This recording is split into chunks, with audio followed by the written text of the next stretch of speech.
Tom Kite, World Golf Hall of Famer, joining me here on the Rich Eisen Show, the U.S. Open winner at Pebble back in '92, two-time PGA Tour leading money winner here on the program. Back again. How are you, Tom?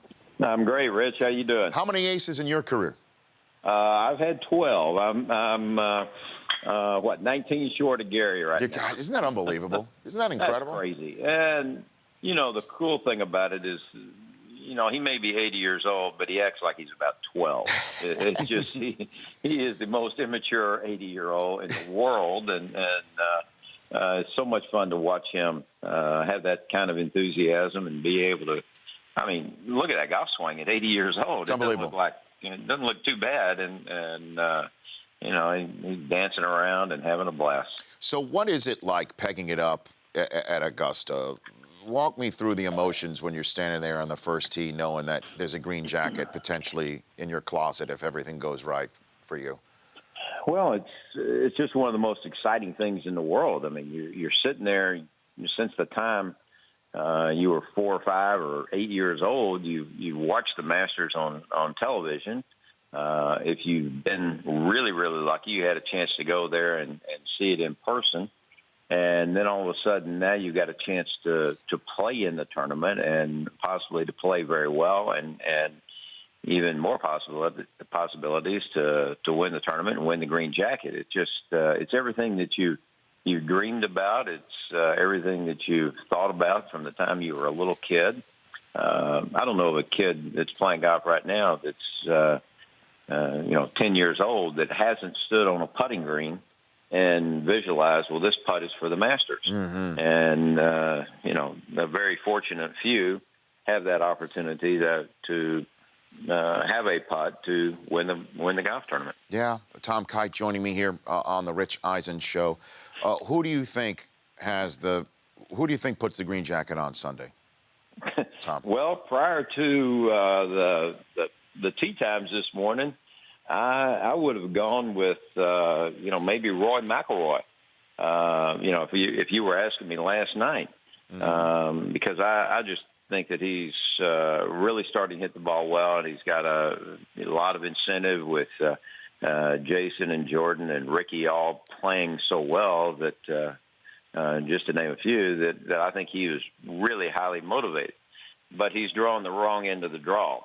As we know right now, Jordan got off to a great start. He's had the early tee time. He's 4 under through 12 holes and rocking and rolling and hasn't made a bogey and just playing really well. And unfortunately, Roy gets that 2 o'clock tee time and in the very last group. And everything I'm hearing about the day is that the winds are going to pick up and they're going to gust up to 20 or 25 miles an hour this afternoon, where they've been really benign so far this morning. So, quite possibly, just the draw, the way the draw turns out and the weather changing the way it is midday, I mean, this could be a 3 or 4 shot swing just on the weather conditions alone. And Jordan getting off to such a good start, you'd have to peg him right now. That's the golf gods at your back right there. Right, Tom? When you win a golf tournament, Rich, every time you win a tournament, you can sit there and say, I got this lucky break, or somebody else got a bad break, or I got the right draw, or I got a great pairing, or there's just something that happens during that week. It's not always Sunday afternoon, even though that's what it always. Sure. That's what the guys that are on television are trying to tell you, that it always happens late Sunday afternoon. But sometimes, like in this case, it could actually be the draw on Thursday as to who ultimately wins this golf tournament. Tom Kite joining me here on the Rich Eisen Show. Ricky Fowler, if I'm telling you breaking any news to you, he snowmanned 13. Yeah. He tripled the par 5 13, and you got to eat those up. He's 5 over now because he followed that up with a bogey on 14. Yeah, I'm sitting here looking at the card just as you talked about it, and obviously off to a terrible start with the double bogey on the first hole, and then he followed it up with 3 birdies, and you think, all right, he's rocking and rolling, and then I don't know exactly what happened. I'm sure when the television comes on later today, they'll probably show a replay of what happened to Ricky on the 13th hole. But obviously he got super aggressive and hit a bad shot, and must have compounded his problems somehow by trying to make some great recovery, and so he's on a downward spiral right now, and the old story, you can't win the tournament on Thursday or Friday or Saturday, but you can darn sure lose at any of those days. Certainly on the par fives too, right, Tom? I mean, you got to especially. I mean, you really apart from the short number 3. Now, the par fives are your really only chance to take advantage of the golf course. The golf course is so long right now, and there aren't many wedges being hit into those greens, so you're having to hit long shots into those greens. And so if you don't take advantage of the par fives, it's a long, long day for you. Tom Kite joining me here on the Rich Eisen Show. I would have my sportscaster card removed, Tom, and the show taken away from me, and I love doing this show too much, if I didn't ask you about Tiger Woods. So I have to do that, Tom. If you well, let's don't. I don't want to have your card taken away from you, Tom. Rich. So you're a good man. You're a good man. I think there's way too many people that enjoy listening to you and watching you. Thank you to do that. I appreciate that. So you obviously had a front row seat to him at his perhaps ultimate height. Okay, what do you think has happened to him, Tom? Well, I think there's multiple things that have happened to him through his life. Certainly the off-course problems that he had are well documented, and that certainly didn't help his confidence or help his attitude or certainly help his golf game. And a lot of times the off-course stuff can really have an effect on your golf game. Tiger's also had just tons and tons of health issues. I think some of them may have been self-inflicted, but whether they were just a result of playing a lot of golf and hitting a lot of golf shots, or working out too hard in the gym, or working out not effectively in the gym, or doing some crazy things, like running around with SEAL teams.